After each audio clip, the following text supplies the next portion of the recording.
Lo leo en primera persona, su currículum laboral. Él dice así: fui mandadero de oficina, chofer de taxi, contrabandista, artesano hippie, traficante de marihuana, obrero industrial, acróbata, ladrón de alimentos, vendedor de librería, falso bandoneonista, agitador político, actor, marido argentino, camionero, falso notario, dramaturgo, delincuente subversivo, mago, director teatral, padre soltero, estafador selectivo, Estado, bancos, compañías de seguros, falsificador de documentos, representante de músicos, encubridor, guionista, vendedor de inmuebles, falso abogado, agitador sindical, falso ejecutivo, organizador de eventos, locutor de radio, ghostwriter, maître, diseñador gráfico, periodista, editor, novelista. Seguramente me olvido de algunos oficios que desempeñé y otros que prefiero no mencionar, pues aún no han prescrito. El más curioso fue el de falso bandoneonista.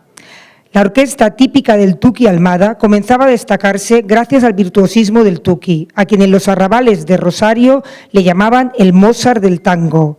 Pero el hombre contrajo una enfermedad deformante. Yo hacía la mímica mientras Tuki tocaba detrás del telón. La más aburrida, Metre. Vista así en conjunto, esta extraña carrera profesional me dio la formación perfecta para tener ahora el mejor trabajo del mundo, escritor.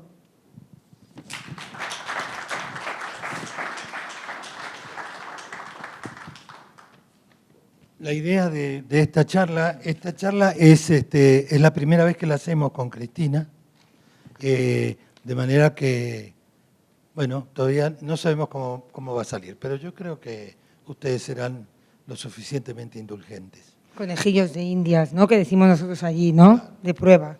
Pero bueno, cualquier cosa pueden quedarse dormidos y ya está. Esta charla queremos que verse sobre la novela policíaca como la novela social y política de nuestra época. El crimen como resultado de las relaciones sociales y síntoma emergente de las comunidades, las sociedades definidas por el tipo de criminales que produce. La novela, tratándose de ficción, al no tener que justificar sus aseveraciones ni su fuente de información, queda libre para contar aquellos que otros medios no pueden. La influencia cruzada entre el crimen real y el crimen de ficción. Un poco esta fue la idea base por la cual le propuse a Cristina que armáramos juntos esta charla. Es decir, Cristina, que es comisaria de policía, tiene una gran experiencia en la gestión del crimen desde el lado de la ley. Y yo tengo una gran experiencia desde el otro lado. Pero por esas cosas que tiene la vida, yo he pasado combatiendo y enfrentándome con la policía toda mi vida, y termino de pareja con una policía, son cosas que pasan. Bueno, así está más controlado y más vigilado. Eso es cierto. Y uno de los temas que, ¿por qué la novela negra es la que nos acerca más a los conflictos sociales, a los problemas sociales, a los problemas políticos y a los problemas económicos? Porque la novela negra, la novela policíaca en general y la negra en especial, tiene una condición que debe ser verosímil, tiene una deuda de verosimilitud. Cuando los lectores de novela policíaca ven algo que no es verosímil, se van. Y una vez que lo perdimos ya es difícil de encontrarlo. Entonces, la verosimilitud, ¿dónde vamos a ir a buscarla? Vamos a ir a buscarla al crimen real. Allí es donde están. ¿Y quiénes saben más del crimen? ¿A quiénes le vamos a ir a preguntar? Hay dos personajes que son los que más saben del crimen, los criminales y los policías. El otro día lo hablábamos con los otros escritores, que creo, ahora no me recuerdo qué libro, pero ellos nombraban un caso de un libro en el que la policía municipal investigaba un crimen o un asesinato. Aquí eso no puede ser, allí en mi país tampoco, o sea que eso para los que somos lectores, que no se ha comentado en mi currículum, pero desde hace 7 años pertenezco a un club de lectura que hay dentro de la policía y que nos lo dirige Paco Camarasa. En este club de lectura, una vez al mes leemos un libro de todos los escritores a nivel internacional y después lo comentamos. Y lo que han de saber los escritores es que la mayoría de los lectores hoy en día leen sus novelas con Google al lado. Es decir, que aquello que no sabemos lo vamos a buscar a Internet, investigamos. Entonces, es muy importante que los escritores, antes de escribir sus novelas, yo creo que se asesoren. De hecho, yo siempre estoy abierta y he asesorado a muchos escritores de allí, pero también, ¿no?, quien me lo pide, Alexis Ravelo, por ejemplo, que me conoció, ¿no?, en un BC Negra y me dijo: Cristina, ¿esto cómo funciona? ¿Cómo lo hacéis la policía? Porque para mí es muy interesante que cuando empieces a leer, creo que para mí, para los que somos, para los lectores, que cuando empieces a leer digas: ah, este tío sabe de lo que va, o se ha informado, o ha querido, ¿no?, saber un poco más. Después cada uno ya puede hacer lo que quiera, pero como mínimo, pues eso, ¿no?, saber de qué va la cosa. ¿Tú tenías algún ejemplo, no?, de algún...? Yo tengo tres ejemplos. Uno, en una novela que me dan a leer en un momento, en el primer capítulo hay un cadáver que sangra. Los cadáveres no sangran, porque al no tener presión arterial, el cadáver no sangra. Yo ya cuando leo eso digo, acá mejor me voy, porque es un error muy grande, y el problema de este tipo de errores es que lo frenan al lector. El lector dice, esto no funciona. Luego, en una novela mía, mientras estaba escribiendo, Delincuente argentino, pleonasmo, en Delincuente argentino, que trata, hay un tema importante que es un atraco a un banco, bueno, pues los atracadores se comunicaban por teléfono celular. Y en un momento, ya había escrito bastante más de la mitad de la novela, digo, pero en esta época no había teléfonos celulares, todavía no estaban, y efectivamente no estaban. Bueno, tuve que reescribir gran parte de la novela por este detalle. O el lenguaje, para mí también es muy importante que a veces los delincuentes o los policías hablan como licenciados, ¿no?, que parece que hayan ido a Harvard, porque es difícil conocer el lenguaje. Hay escritores que no lo conocen. Si uno no ha estado en contacto, no ha podido ir a prisiones, no ha conocido delincuentes, es muy complicado que pueda escribir como hablan ellos. Y eso también echa muy para atrás al lector, que vas leyendo y están hablando, tanto los policías como los malos, ¿no?, como personas que no te cuadran. Sin embargo, en la misma novela, en Delincuente argentino, hay otro hecho. Ahí los atracadores del banco deciden que van a asaltar el banco un día que hay un partido de fútbol internacional que juega un equipo de Argentina con otro de Tokio, en Tokio. Entonces, nada mejor para estos países como los nuestros, tan afectos al fútbol, que ir a atracar un banco, porque los policías están distraídos mirando, escuchando o viendo el partido de fútbol. Bueno, ese partido de fútbol no sucede en la época de la novela. Y sin embargo, ahí no se tuerce la verosimilitud. ¿Por qué? Porque el fútbol es un partido todos los domingos. Y a veces los lunes, los martes, los miércoles. Entonces no importa. Solamente un lector me dijo, ese partido no fue en esa época, fue en otra. Claro, que la gente lo busca. ¿Eh? Sí, que la gente lo busca. Sí, no, bueno, ahí sí. Hay lectores que son muy... muy listillos. Otro tema que importante es de este tema de la verosimilitud es que la vida no tiene que tener lógica, pero la novela sí. Es decir, la casualidad, el azar, la cosa fortuita, de pronto pasó, el detective tropezó y se encontró con el asesino, eso no funciona. Como no funciona tampoco que baje un plato volador y le diga quién es el asesino, o lo adivine en un juego de cartas, todo tiene que tener lógica y tiene que cerrar. En la vida las cosas pasan de otra manera. Y ahí tenemos un tema importante del tiempo policial y el tiempo criminal, que es un tema muy interesante. Es el delincuente, bueno, quien haya vivido en la clandestinidad por algún tiempo lo sabe. El tiempo está en contra del criminal y a favor de la policía. Porque la policía, ¿qué hace? Cobra su sueldo todos los meses. Pues se sienta y... Bueno, cuidado, no hable... ¿No? ¿Qué? Sí, continúa. No, yo lo digo... Bueno, claro. Que no se anime, que no se anime. No, pero es verdad, la policía cobra su sueldo todos los meses, luego se va a su casa y así pasa el tiempo. En cambio, vivir en la clandestinidad es carísimo. Ustedes no se imaginan lo caro que es. Con el dinero que se invierte en vivir en la clandestinidad se podría vivir como un rico, un millonario. Y además el delincuente tiene que producir dinero todo el tiempo, porque hay que comprar voluntades, hay que comprar libertades. En Delincuente Argentino hay una escena que a mí me gusta mucho, que es una escena tomada de la vida real de un atracador de banco que se llamaba La Garza Sosa, que fue a dar una conferencia en Buenos Aires Negras, tú estabas. La Garza Sosa es un asaltante de banco. Y un día me dice que a veces, dice, uno está en el lugar equivocado. Y justo pasa alguien y me reconoce. Y pasé y me reconoce. Y ahí estoy. Entonces me llevan a la comisaría y me meten en el calabozo, pero no me anotan en el libro. Entonces ya me quedo más tranquilo, dice. Y se queda ahí esperando. Al rato llega el comisario. Y esto me lo contó así la Garza Sosa, cómo le dice el comisario para llegar a un arreglo. Le dice, Sosa, dichosos los ojos que te ven. Entonces dice, bueno, aquí estamos, dice el comisario. ¿Qué hacemos? ¿Arreglamos o te escribo? ¿No es genial? Te escribo te hago el atestado y te mando a la...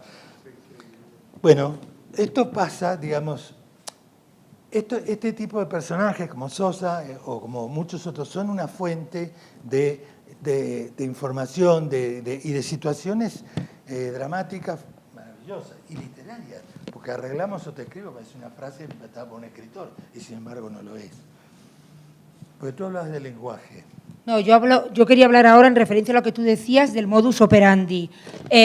Cuando a uno una cosa le sale bien, y eso en todos los aspectos de la vida, los que escribís y escribís bien, continuáis escribiendo, los que cocinan bien están en restaurantes, los delincuentes se especializan en un determinado tipo de delito. El que atraca bancos, el que roba coches. Entonces, nosotros muchas veces descubrimos al delincuente por el modus operandi.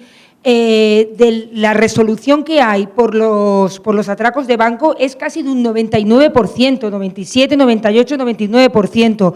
¿Por qué? Porque es muy sencillo. Cuando han atracado el banco, miras el registro de los que han salido de prisión ese fin de semana o esa semana, los que han salido hace poco, y es uno de ellos, porque los que atracan bancos siempre atracan bancos y, como decía, los que hacen otros delitos siempre acostumbran a hacer otros delitos. Y lo que dice Ernesto tiene razón. La policía, sí es cierto, cobramos nuestro sueldo a final de mes, estamos sentados. No, lo que él quiere decir es que no tenemos prisa, eso es verdad, el que no cae hoy ya caerá. Es decir, que la prisa también es mala para nosotros, ¿no? El precipitarse. Y que las casualidades en la vida existen y existen todo el tiempo. Cuando un atracador atraca o cuando un malo comete algún delito, ¿dónde va casi siempre a esconderse? O a casa de la novia, o a casa de la madre, o para en un control policial y por casualidad estás haciendo un control policial que muchas veces no es por temas delictivos, sino que es por tráfico, ¿no? Para los que no llevan las luces bien puestas o los que van con exceso de velocidad y para ahí un coche, ¿no? Y va cargado de droga. O sea que las casualidades en la vida real sí que existen y muchas veces la realidad supera la ficción. Cosas que se leen en novelas que no nos la creeríamos, que ¡ala, qué exagerado! El día siguiente, es verdad, es que eso pasa, al día siguiente ha pasado eso mismo. También la novela yo creo que es un poco, ¿no?, profética. A veces escribís cosas que aún no han pasado y que después pasan. Efectivamente, una pequeña cosita sobre la casualidad y luego voy a lo de profético. Sí, yo creo que los escritores no debemos perdernos el elemento casualidad, pero tenemos que ser muy cuidadosos, tenemos que justificar cómo se dio la casualidad, porque en realidad si lo pensamos un poco y le damos un poco de vuelta, no existen las casualidades. Es decir, pasan las cosas por un encadenamiento de hechos. Que hoy estemos aquí, ustedes y yo, que hasta el día de ayer no nos conocíamos, no nos habíamos visto nunca y quizás ni habíamos oído hablar de el uno del otro, no es una casualidad, es un encadenamiento de hechos. Entonces, para el escritor tiene que armar el encadenamiento de hechos para que la casualidad sea verosímil. ¿Y lo que había dicho que era? No, la profecía. La profecía de la novela. Hay muchas veces donde a mí la verdad que me ha pasado unas cuantas veces y también me asusta un poco, ¿no? En que escribo algo y luego eso sucede. Hubo dos casos que fueron realmente muy asombrosos.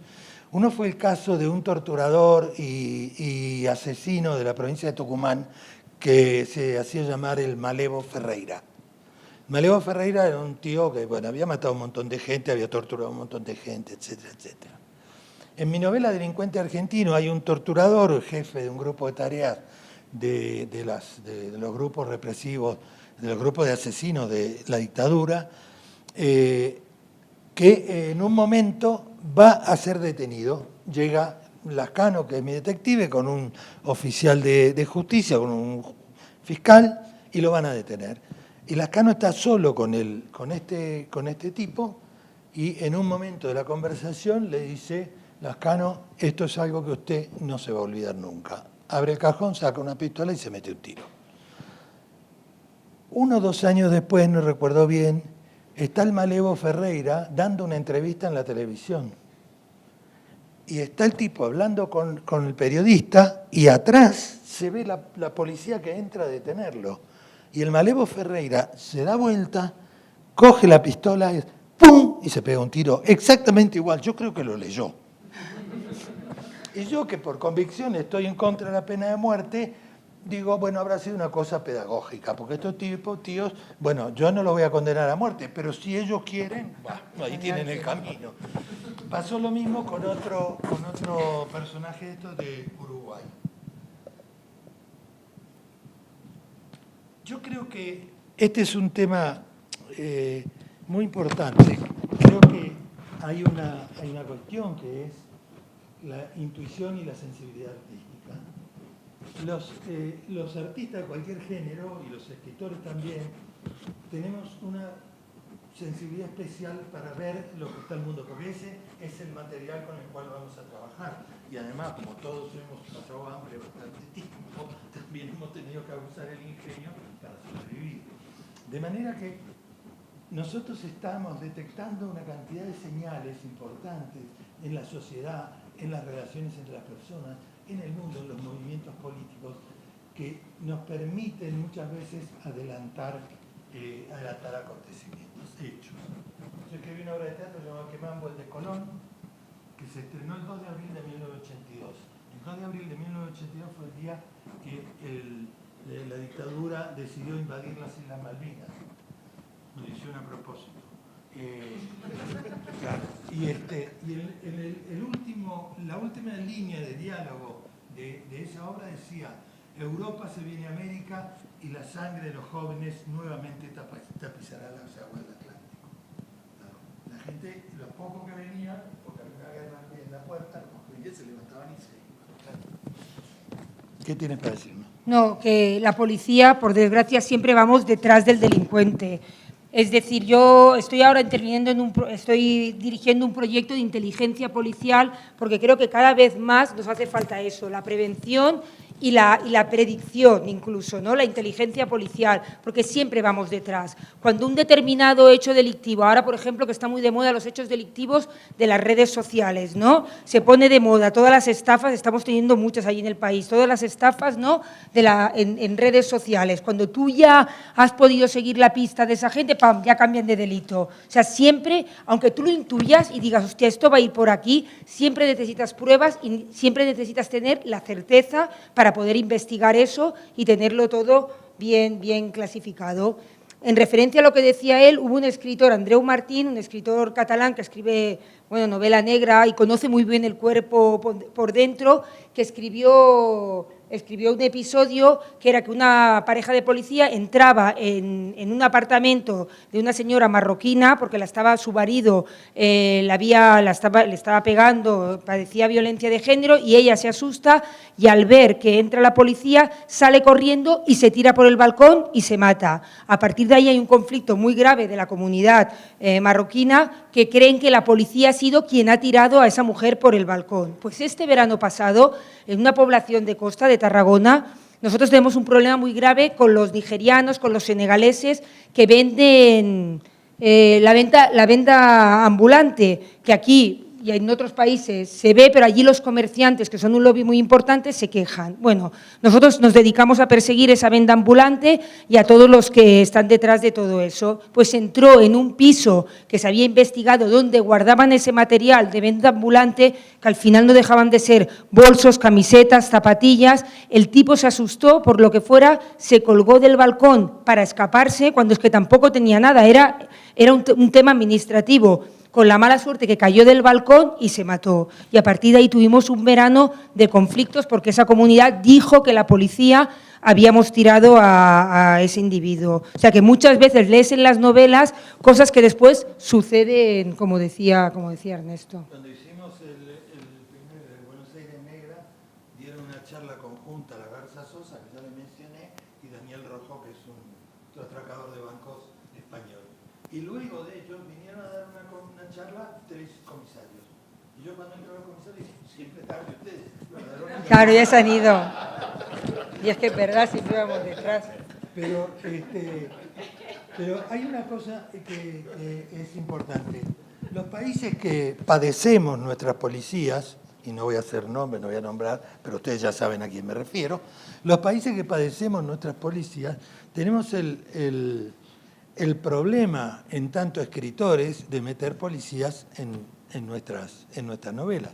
Y en lugares como, por ejemplo, Argentina, que no existe la figura del detective privado, o existe muy marginalmente, como tíos que persiguen a maridos cornudos o cosas por el estilo, no cuaja muy bien. Y esto, mi policía, el perro Lascano, es un policía de la Policía Federal, que yo no le puedo contar el nivel de corrupción que tenían durante la dictadura. Y pasó algo muy gracioso, que cuando esa novela aparece, se arma ya una gran polémica alrededor de que no hay un policía bueno. Y yo sostenía que la Policía Federal Argentina tenía 100.000 hombres, que en 100.000 uno bueno encuentro. Estoy seguro. La aguja del pajar, ¿no? Claro, por eso se llamaba La aguja del pajar la novela. Y bueno, y luego de esta gran polémica, que bueno, me han dicho unas cuantas cosas, menos bonito, pero luego apareció una mujer en Córdoba denunciando que su padre, que era comisario de la Federal, fue torturado salvajemente y asesinado por sus compañeros por oponerse a sus prácticas. De manera que también creo que la literatura negra también es una literatura de esperanza. Lo que decía Joserra antes, esto de que en algún momento un cierto orden es posible restablecerlo. Bueno, también es una literatura de denuncia, porque muchas veces la policía... Yo tengo la gran suerte, que igual no conoce, la Policía Autonómica de Cataluña, que son los Mossos d'Esquadra, es una policía relativamente joven, lleva ahora 30 años. Entonces, es una policía que ya nace y crece en democracia, que yo creo que eso es muy importante. Y se fija mucho, ¿no?, en los errores que habían cometido las otras policías en perseguir muchas veces crímenes pues, ideológicos y en reprimir. Entonces, yo creo que tengo la gran suerte, además, tenemos una plantilla que es gente entre 30 y 40 años, o sea, que es gente muy joven, que yo creo que eso beneficia. Pero sí que es verdad que cuando he viajado, ¿no?, y viajas por otros países, ves otros tipos de policía. De todas maneras, yo siempre lo digo, la policía sale del pueblo, es decir, que nadie nos ha venido a buscar y nos busca en un platillo volante. La policía sale del pueblo. Yo siempre digo, se debería hacer reclutamiento de los agentes de policía en las universidades, y eso no está sucediendo. Los sueldos son muy bajos y la gente no quiere ser policía. Entonces, al final, se hacen policía gente que fácilmente es corruptible y generalmente, ¿no?, salen de gobiernos que también son muy corruptos, que eso no lo perdamos nunca de vista, porque cuando uno critica a su policía, bueno, pues a veces es el vecino, el hermano o el tío. Cataluña, que es un país muy chiquitito, al final todos es decir, que mucha gente conoce, ¿no? Pues yo conozco un mozo, yo también conozco un policía, mi hermano, mi primo. O sea, que al final estamos hablando de esa familia o de esos amigos que tenemos. Entonces, eso no se puede perder nunca de vista, ¿no? Y muchas veces los gobiernos, como somos instrumento, ¿no? Igual que la novela es instrumento para, ¿no? para denunciar ciertas prácticas sociales, la policía somos un instrumento del Estado, de los gobiernos. El otro día también lo hablábamos, ¿no?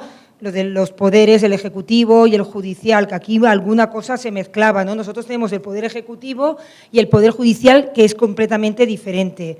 Y la suerte que tenemos, por ejemplo, en Cataluña, que yo creo que es una suerte, es que tenemos 4 tipos de policía, que en otros países a lo mejor también se da, que sería la Policía Nacional, que está para todo el Estado español, la Guardia Civil, que sería una policía militar, nosotros que somos policía autonómica, y la Policía Municipal, que yo creo que eso beneficia mucho al ciudadano, porque en muchas ocasiones los jueces lo que hacen es que un cuerpo investigue a otro, que eso es una putada, a ver, ¿para qué nos vamos a engañar, no? Pero que yo creo que de cara a la ciudadanía eso tranquiliza mucho, decir, hostia, cuidado, porque ya entre nosotros nos lavamos los trapos sucios, que se dice, no, cuidado, porque la investigación la puede estar haciendo otro cuerpo policial. Y de hecho se han desmantelado redes de trata y demás de una policía a otra.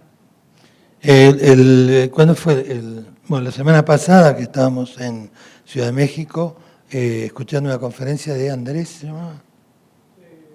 No, de Alejandro Encinas. De Alejandro Encinas, contó un caso que a mí me resultó muy simpático, que había unos tíos de la oficina de Hacienda que se quedaban con el dinero de los impuestos.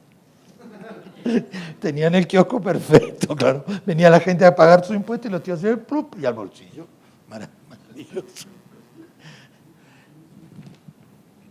¿A dónde? Bueno. Hay una cantidad con el tema de la corrupción política, hay una cantidad de maneras de proceder, algunas más inteligentes, otras más brutales. Yo, por ejemplo, en Argentina la dictadura estableció un sistema económico que, por supuesto, servía para robar, porque todas las dictaduras del mundo se hacen para robar. Pues, en nombre de Dios y la patria, pero para robar. Eso luego, con fracaso estrepitoso de la dictadura, porque la dictadura argentina, no nos engañemos, no fue superada por una conquista del pueblo, sino que fracasaron por su propia estupidez.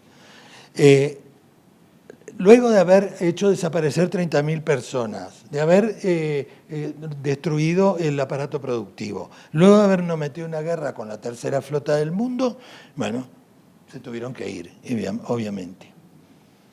Pero detrás de ellos están los verdaderos, que no son ellos, esos son los gendarmes, esos son la mano de obra, son los que van a dar palos, pero los verdaderos están detrás.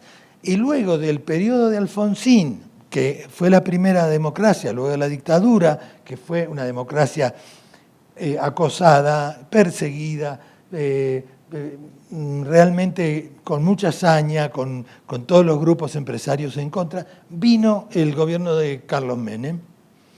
Y el gobierno de Carlos Menem fue la continuación de la política económica de la dictadura. Hicieron la misma cosa, pero con una diferencia. Se volvieron más inteligentes. En la dictadura nos mataban para robarnos. Acá no, con Menem no nos mataba para robarnos. No, ¿por qué? Porque si te mato una vez, te robo una vez. Pero en cambio, si no te mato, te puedo robar toda la vida. Claro, se volvieron más inteligentes. Y debemos admitir que es una mejora en la situación, pues yo prefiero que me roben a que me maten. Pero, por ejemplo, y entonces Menem, ¿cómo instrumentó eso? Porque los militares lo hicieron con el terror. Dame la plata o te mato. Que no era así. Usted es un subversivo, pero dame la plata. Bueno, no importa. Pero esto, entonces, ¿cómo lo instrumenta Menem? Menem lo instrumenta con otra cosa que yo creo que ustedes deben conocer muy bien, con el reparto. ¿Qué hace? Empieza a repartir dinero. Parte de lo que él se lleva lo tira a la calle. Entonces hace que el dólar baje, que la gente pueda viajar, que se compre en la tele, que puedan tener cuota para comprarse el departamento, lo que fuera. Y entonces la gente está tranquila y no hace nada. Porque los problemas más serios de la conciencia social son los problemas nuestros, de la clase media. Porque la clase media, ¿qué hace? La La clase media, cuando ve que le peligra el bolsillo y la pancita, empieza a pedir gobierno progresista. Viene el gobierno progresista, claro, reparte mejor el dinero, entonces ya la clase media tiene progresista, está contentito, entonces ya se creen que son de clase alta y ahí votan a la derecha. Y este es el péndulo que nos van llevando siempre. De la clase media que habla él, yo tengo experiencia porque nosotros nos denominamos policía de proximidad y somos una policía que estamos muy en contacto con el ciudadano. Entonces, con todas las asociaciones, gremios, bueno, todos los que dirigen un poco la vida social de las ciudades, nos reunimos y ellos son los que nos piden a nosotros lo que debemos hacer. La gente siempre pide que con los demás se tenga mucha mano dura, pero claro, que a uno no lo toquen. Cuando a uno de estos le detienes al hijo porque una noche iba borracho, se ha metido en una pelea o la ha pegado a la mujer, entonces sí que ya somos malos, somos muy represivos, o sea que siempre la policía es para los demás y no para uno mismo. Entonces, estos gremios o estas asociaciones que presionan para que patrullemos o para que nosotros dirijamos nuestro esfuerzo policial en determinados sectores. Yo tengo una experiencia, estuve 2 años trabajando en una comisaría de un barrio que se dedicaba al tráfico de drogas a nivel casi no estatal.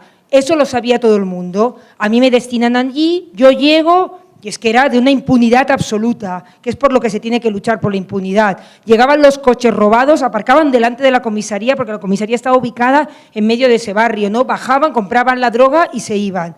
Yo pensé, hostia, a ver, no, yo tengo que terminar con esto, es que es una tomadura de pelo, todo el mundo venía a comprar, bueno, se hace los vecinos además querían que metiéramos mano dura, bueno, se hace un dispositivo policial, se sitia a todo el barrio y se cierra el barrio. ¿Qué pasó? Que los narcos que vivían en ese barrio y que dejaban muy buen dinero cuando iban a comprar a los comercios de por allí, empezaron a presionar también y les decían, o les decís a la policía que se vaya y presionáis a la policía para que se marche, o nosotros nos compramos. Y entonces, sitios de supermercados, todos los comercios, ¿no? dejaron de vender porque ellos les presionaban de esa manera. Ellos iban a comprar un pollo que vale X dinero y dejaban 3 veces más. O sea que al final es un poco lo que dice Ernesto, ¿no? Que si el ciudadano se mantuviera, ¿no? con esa fuerza y esa firmeza, a nosotros también nos darían instrumentos. Al final, bueno, yo salí de esa comisaría, me destinaron a otro sitio, se continúa traficando, porque además es que no interesaba a nadie.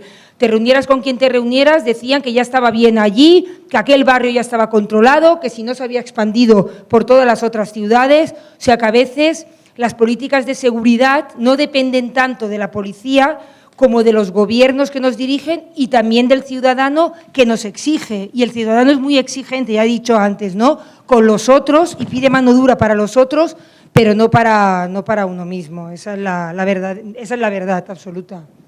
Lo que decía Cristina anteriormente respecto del caldo de cultivo, si nosotros tomamos, por ejemplo, un momento histórico que es el momento previo a la Segunda Guerra Mundial, vemos que el mismo caldo de cultivo social produce a Hermann Göring, a Himmler, a Hitler, a Goebbels y al mismo tiempo, en el mismo momento, a Thomas Mann, a Sigmund Freud, a Albert Einstein. A mí es una cosa que siempre me volvió loco. ¿Cómo es posible que del mismo pueblo salgan estos 2 tipos de personajes tan difíciles? La explicación la da, yo creo, la mejor explicación la da Ingmar Bergman en la película El huevo de la serpiente, que creo que es una película que nadie puede no haberla visto. El que no la vio, el tema de la historia esta es un pueblo sumergido en la miseria, sumergido en el hambre. Y ese pueblo humillado, sumergido en el hambre, destruido moralmente, de pronto viene un tío y le dice, ustedes son lo más grande del mundo, ustedes son la raza elegida. Lo que pasa es que ahí hay unos tíos que los están jodiendo y los tenemos que hacer mierda a esos tíos para que ustedes surjan como la potencia que son. Y la gente cuando tiene hambre se lo cree. ¿Y saben por qué? Porque el hambre no es una cosa teórica. Un poeta polaco que estuvo muchos años internado en un campo de concentración definió el hambre de la manera más cruda y más terrible que yo he visto en mi vida. Dijo, el hambre es mirar a otro ser humano como algo para alimentarse. Y hay estudios sobre el hambre en cual la gente, cuando empieza a padecer hambre extremo, su nivel de conciencia baja, su nivel de moral, sus represiones, sus contenciones empiezan a descender y se transforma en una persona muy salvaje. Y el tema es que cuando uno pone en marcha esta violencia, esta cuestión, después es muy, muy difícil detenerla. De todas maneras, hay pueblos que no pasan hambre y también son muy manipulables, me parece a mí. Entonces yo creo que la prensa, que bueno, siempre en estas conferencias hay gente de la prensa, pero yo a veces soy muy crítica con la prensa porque últimamente la prensa es muy amarilla, se dedica a hacer titulares, no investiga sobre casos verdaderamente, ¿no? Hostia, que despertaría la conciencia moral de las personas. Yo me echo piedras hacia mi tejado, por decirlo de alguna manera, ¿no? Porque como policía debería querer eso, ¿no? Que la gente no proteste, que esté aplacada, que no haya problemas. Y un poco en mi país eso está pasando, la gente es así. Yo siempre digo, hostia, es que la fuerza que tiene la ciudadanía, el ciudadano tiene una fuerza brutal. Cuando la gente se tira a la calle a manifestarse y a protestar, los políticos se cagan. Lo sé porque estoy en mi organización, arriba de todo, ¿no? En la última escalafón de mando, y me reúno muy a menudo con los políticos. Eso a los políticos es lo que más miedo les da. Sobre todo, que no haya una manifestación. Sobre todo, Cristina, comisaria, vaya a hablar a ver si puede hacer alguna cosa, ponga 3 coches patrulla allí, mucha furgoneta con muchas luces y mucho ruido. Eso te lo piden los políticos. Y así, venga, va, que pase, ¿no? Sobre todo si estamos en periodo de elecciones, que pasen las elecciones y yo otra vez a mantenerme en el poder. Y la gente al final, hostia, por experiencia, es que es muy manipulable. Es que les pones 4 coches de policía con muchas luces, ¿no? Que digo yo, y mucho color, y se acaban creyendo, ¿no?, que sí que estás haciendo algo verdaderamente. Entonces, la prensa, aparte de los escritores, que evidentemente vosotros podéis denunciar muchas cosas, la prensa tendría que ser mucho más combativa. Y yo no sé en este país, en el mío, por ahora no lo es, porque además también, supongo que es por un tema de presupuesto, ¿no? Las noticias tienen que ir muy rápidas, escribir muy rápido, y ¿qué venden? Los titulares y ya está, y poco trabajo de fondo, ¿no? Y muchas veces te llaman, hostia, pásame, ¿cómo ha ido esto? Pásame esto, pásame lo otro. Yo soy muy crítica a veces con los que hacen prensa de policiales, que nosotros cómo lo llamamos allí. Bueno, sí, con los que hacen policial, ¿no? Que le digo, ostras, a partir de esta noticia, haz un buen artículo, investiga un poco más, ves a hablar con los vecinos. Es que no tenemos tiempo, es que lo hacen desde la redacción con 4 llamadas telefónicas. Yo creo que vosotros, los escritores de policial, habéis sustituido, a mí me parece, lo que debería estar haciendo la prensa. Podéis ser críticos y como ponéis eso ahí en la portada, ¿cómo se pone? Que todo lo que tiene que ver con la realidad, ¿no?, es puro no sé qué, es casualidad, y los nombres que aparecen no son los que tendrían que ser. Podéis ser más críticos y le habéis quitado, es mi pensamiento, yo creo que le habéis quitado una parte de esa, ¿no?, de esa crítica a la prensa de hoy en día. Yo no creo que se la hayamos quitado, creo que ellos la abandonaron. ¿Pero por qué? Porque el problema de los medios de comunicación es que los medios ya no son más de comunicación, son medios de poder. Entonces, ellos lo que están haciendo es respondiendo a una línea política, respondiendo a una línea de poder. Entonces, van a publicar aquello que su línea de editorial les indique que es una línea política. La realidad es inabarcable para cualquiera. Lo que hacemos es un recorte de la realidad. Es decir, mostramos solamente una parte. Y este recorte es nuestra ideología. Yo le digo siempre a mis alumnos, no se preocupen por expresar su ideología, porque bueno, todos a la hora de sentarnos a escribir somos muy de izquierda y no sé qué cosa. A la hora de los premios ya es otra cosa, pero no importa. Pero la verdad es que lo que hacemos es recortar la realidad. ¿Y por dónde recortamos? En nuestra ideología, de manera que se va a ver de cualquier modo. De cualquier modo se va a ver. Y por otro lado, la ideología nunca garantizó buenos escritores.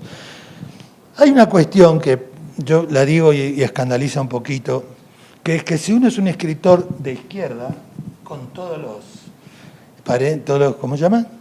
Las comillas que sean necesarias. Si uno es escritor de izquierda, va a conseguir quien lo publique, va a conseguir quien lo reseñe, va a conseguir, porque la gente de los suplementos de cultura y todo eso son también como de izquierda, ¿no? Ahora, si uno es de derecha, tiene que ser bueno.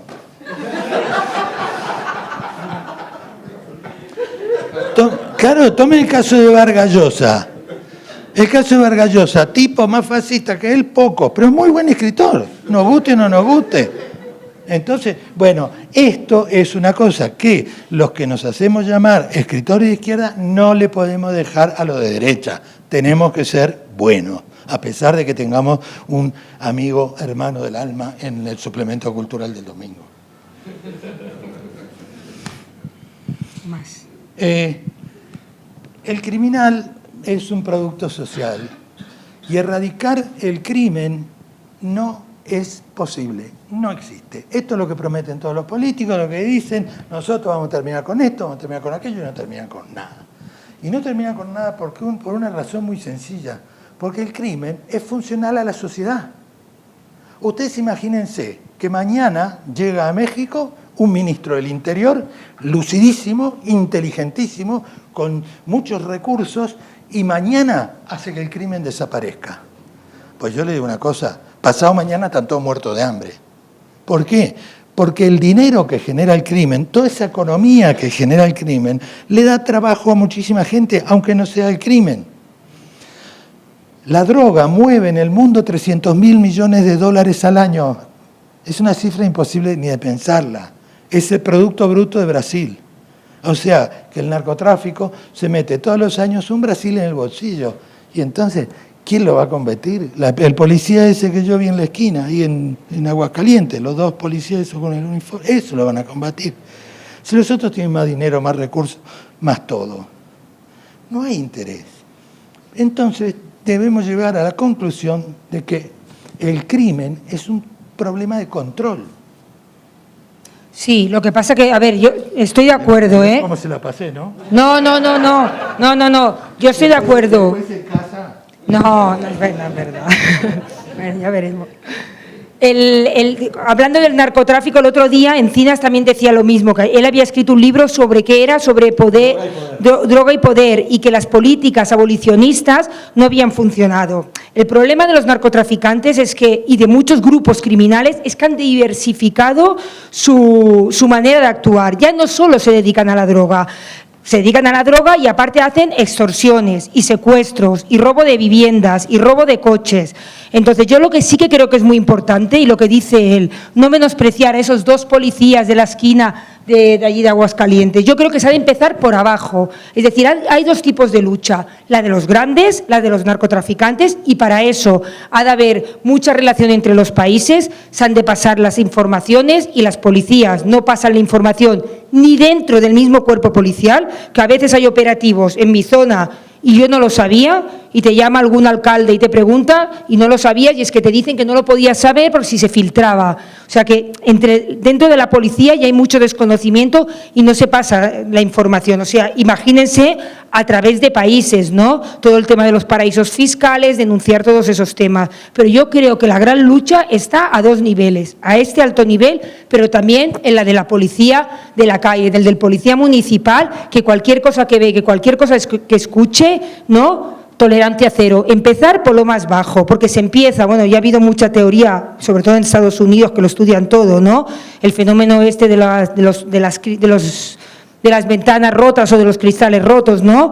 Que se empieza por poquita cosa, se empieza por la suciedad de la calle, ¿no? Y se acaba con el con el narcotráfico. Por ejemplo, las comunidades pakistaníes, que nosotros tenemos muchos allí instalados, estos empiezan vendiendo cerveza y Coca-Cola a escondidas, ¿no? En las fiestas de los pueblos y así te quieren vender una Coca-Cola para ellos sacar dinero.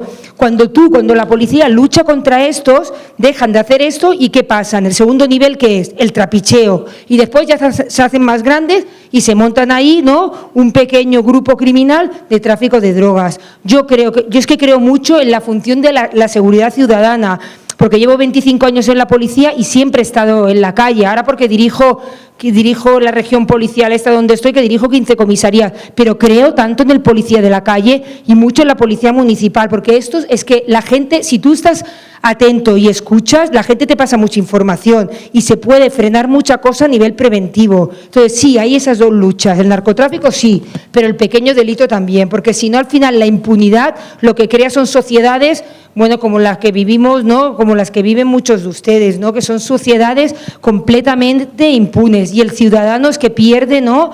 El poco poder que le quedaría de lucha porque piensa, bueno, ¿contra quién voy a ir si aquí no se castiga a nadie, ¿no? No se castiga a nadie.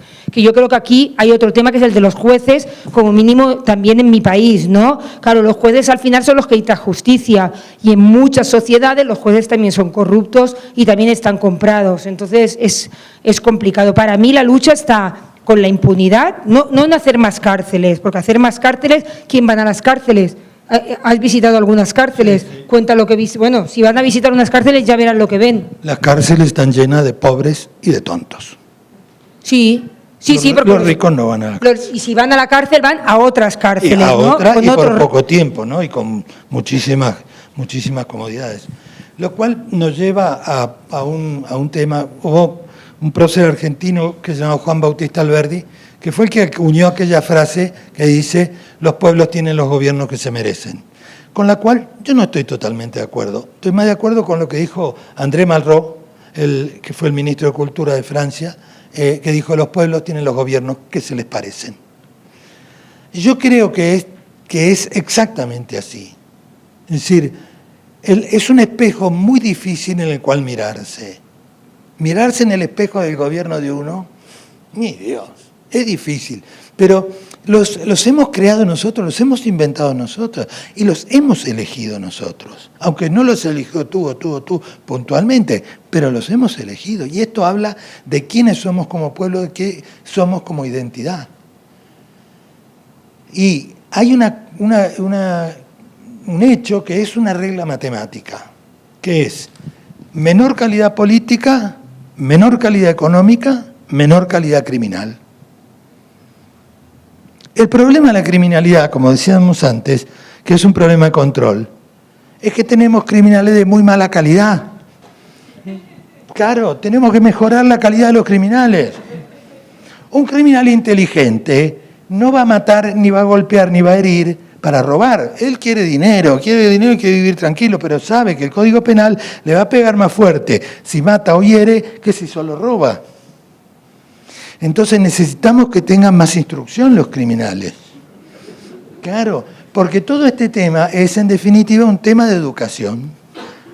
Y la educación, el proceso educativo se da siempre, vaya la gente o no a la escuela. Y está probado que en los países que tienen mayor ingreso per cápita y tienen mayor tiempo de permanencia en las escuelas, tienen menos crímenes violentos. Es así. Entonces, ¿qué pasa? Pasa que en los países como los nuestros, donde hay una gran cantidad de la población sumergida en el hambre, en la miseria, en la pobreza, esas personas no van a la escuela, pero reciben educación de todos modos. Y la educación es el jardín de infantes en la chabola donde viven 5 en la misma habitación, donde el padre se acuesta con la hija, la madre con el hijo y cosas por el estilo. Luego de eso, él sale y en el barrio donde vive es un niño, nada. Cualquiera puede hacer con él lo que se le dé la gana. Y él tiene que ganarse el respeto para poder sobrevivir en esas condiciones. ¿Y cómo se va a ganar el respeto? Cometiendo un crimen. Y cuanto más grave el crimen, más respeto va a ganar. Y luego, a raíz de esos crímenes que comete, irá al reformatorio. Y ahí se encontrará con otros delincuentes más avesados que él, que les enseñarán algunas cuantas cosas. Y saldrá siendo un criminal más avesado. Esa es la secundaria. Y luego a la universidad, que es la cárcel para mayores. Ahí se le van a enseñar muchas cosas. La prisión de Devoto, que es la más importante de Argentina, los presos la llaman la escuelita. Claro, porque ahí se aprenden muchas cosas. Entonces nosotros como sociedad estamos dejando la educación de vastos sectores de la población en manos de los delincuentes. Quejémonos luego de que tenemos muchos delincuentes. Hay un estudio, como he tratado muchos temas, he trabajado mucho tiempo en temas de violencia de género, hay un estudio de una universidad de allí de Murcia que relacionaba el fracaso escolar de la mayoría de maltratadores. El fracaso escolar iba muy relacionado con la violencia de género. Generalmente eran tipos que habían tenido fracaso escolar, que habían pasado por la escuela no tarde, mal o nunca, y que ese fracaso luego les llevaba a tener esa frustración y esa ira, y eso hacía, ¿no?, que maltrataran a sus mujeres. Yo pienso como Ernesto, la educación lo es todo. Porque además, cuando has trabajado con diferentes comunidades, bueno, hay delitos como el de la violencia de género que no conoce ni clase social, ni cultura, ni estatus. Eso es así. Los países nórdicos, por ejemplo, tienen un índice muy alto de violencia de género, y todo el mundo, ¿no?, siempre miramos hacia el norte de Europa y decimos, hombre, es que ellos son mucho más adelantados, y en cambio hay mucho maltrato. Yo creo que es debido primero a que se denuncia más, porque las sociedades más democráticas también tienen menor cifra negra. Claro, las sociedades que no se fían de la policía, que no, ¿para qué vas a ir a denunciar si no te van a solucionar? O sea que la cifra negra se ha de erradicar a base de tener policías más abiertas, más democráticas y que lleguen al ciudadano. Pero los países nórdicos tienen mucha violencia de género porque hace mucho frío, pasan mucho tiempo encerrados en casa. Y por eso escriben esa novela que no terminan nunca.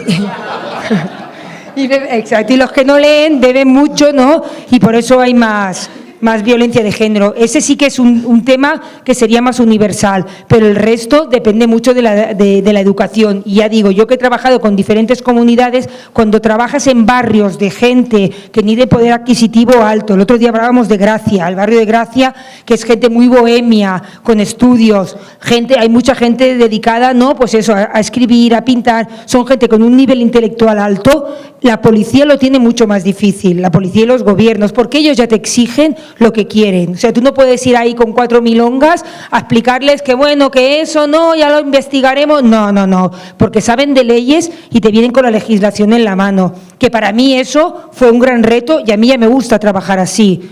Yo es que creo que el futuro de las sociedades está en eso, en que policía, yo ya hablo por mí, gobierno sería ideal, pero que la policía trabaje mucho más conjunta con el pueblo, con el ciudadano, que al final es el que sabe lo que quiere, porque al final es el que está padeciendo el crimen o el que tiene problemas. Para mí el futuro de la policía pasa por ahí.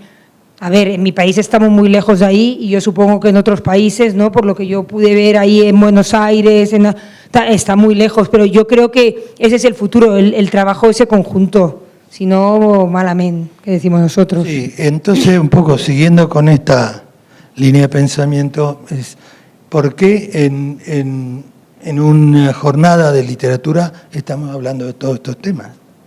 Porque yo creo que estos son los temas. Lo demás es ejercicio de estilo y no me vengan con que es novela negra. Es ejercicio de estilo. Entonces mucha gente, como además las editoriales están con esto del boom de la novela negra, entonces le publican a todo lo que huela a novela negra, digamos, ya van y lo publican. Pero entonces, ¿qué? Pongo un detective melancólico, medio borracho, una chica guapa, y un muerto y ya tengo la novela. No, es el camino más fácil. El camino, yo creo, de la novela negra, como novela social, como novela política de nuestro tiempo, es el de todas estas cosas que suceden en nuestra sociedad. Y yo ahora voy a contradecir a mi mujer. Y luego alguno de ustedes me dará asilo. Yo no creo que la novela sea un medio apto para denunciar nada. No debería. No debe ser. No debería si hubiera otros medios, pero muchas veces en la novela negra se denuncia y remueve, porque yo he visto algunos libros allí en mi país que hablan mal de la policía y entre nosotros, y mira que escribió este escritor y esto no puede ser y tal, y sale un artículo y tú te tienes que defender. Bueno, como mínimo, ¿no?, remueve conciencia. Claro, pero yo no creo que sea un medio apto para denunciar. Creo que para denunciar están los jueces, están los tribunales, y creo que ahí hay que denunciar. Y cuanta más denuncia, mejor, porque si los jueces son venales, se los presiona, etcétera, etcétera. Pero yo creo que la novela negra lo que debe hacer es describir el mal. Describir el mal no es lo mismo que justificarlo, es mostrarlo como es. Cuando yo escribí La aguja en el pajar, que es una novela que sucede durante la dictadura de Videla y sus secuaces, lo que yo me propuse es mostrar a estos hijos de mil putas crudamente tal cual son, pero no ponerles ni un adjetivo, ni un calificativo, ni ninguna condena. Es lo peor que le pueden pasar. Hay dos cosas que los regímenes dictatoriales y autoritarios no resisten. Una es la verdad y la otra es el humor. ¿Por qué? Porque yo no sé si ustedes habrán observado, todos los dictadores del mundo andan disfrazados. Se ponen esas cosas, esos sombreros, esas cosas, medallas por todas. Bueno, son uniformes, cuidadito. Sí, claro. Disfrazados, dice. No, pero sí que eso sí que es verdad, que yo lo he observado, A más corrupta es la policía, siempre lo digo, más las gorras son más grandes, con muchos dorados y muchas medallas llevan. Sí, es que eso es así, porque necesitan no ostentar más el poder y el autoritarismo. Michel Tournier, el escritor francés, el premio Nobel francés, hablando del nazismo, dijo que a los nazis no era necesario juzgarlo, con sacarle la bota suficiente.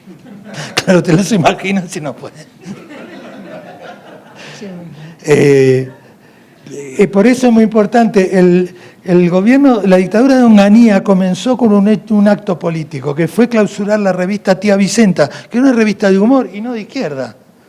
¿Por qué? Porque los había puesto, usaban unos bigotazos enormes, había dicho que eran morsas, los había llamado la morsa, y le clausuraron la revista. Una cosa de loco.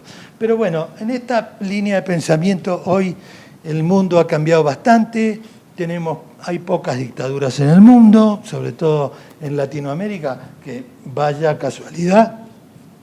Tuvimos dictaduras en todo el continente al mismo tiempo y se fueron las dictaduras al mismo tiempo. Las dictaduras de Latinoamérica fueron producidas por el gran demócrata norteamericano John Kennedy, que Dios lo tenga en la gloria. Que John Kennedy, que es como, no sé qué, era un tremendo hijo de puta. Él creó la Alianza para el Progreso, que es la Alianza para el Progreso de Estados Unidos. Claro, y en toda la región hubo gobiernos militares en toda la región al mismo tiempo, con la sola excepción de Venezuela. Y al mismo tiempo se fueron todos. Esto no es casualidad ni es nada. Estos son planes políticos perfectamente orquestados. Y el problema de la criminalidad lo tenemos que ver como un problema político. Lo que contaba Cristina de la gente, los narcotraficantes de Cantuni, de este barrio de Barcelona, que en cuanto se ven acosados por la policía, hacen una acción que es indirecta. No van a agarrarse a tiro con la policía. Van y le dicen a los comerciantes, nosotros no te compramos más porque la policía nos está molestando. Y los comerciantes, ¿qué hacen? Van y le dicen a la policía, oiga, tranquilo que nos estamos muriendo de hambre. Hechos políticos. Y yo creo que todo esto lo debemos considerar. Por eso es, digamos, que nos interesó dar esta charla, que creo que es una charla literaria, pero que creo que apunta a que veamos el verdadero kit de la cuestión, el trabajo más importante, más interesante que tenemos los autores de novela negra. Y es mostrar nuestra sociedad tal cual es, nos guste o no nos guste.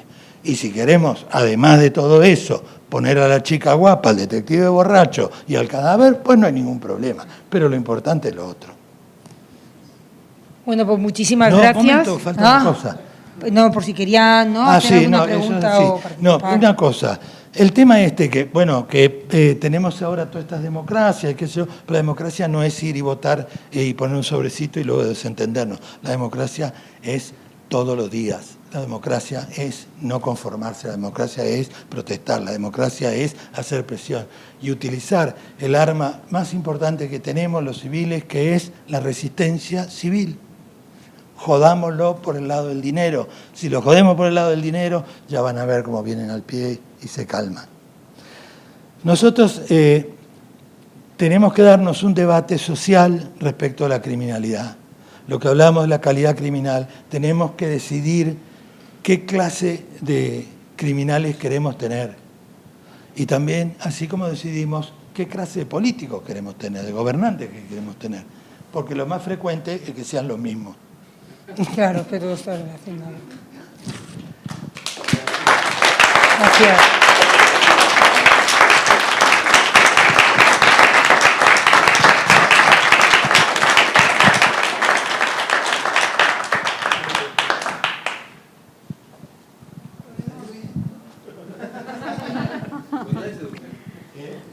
No, yo estaba vigilando y no se durmieron.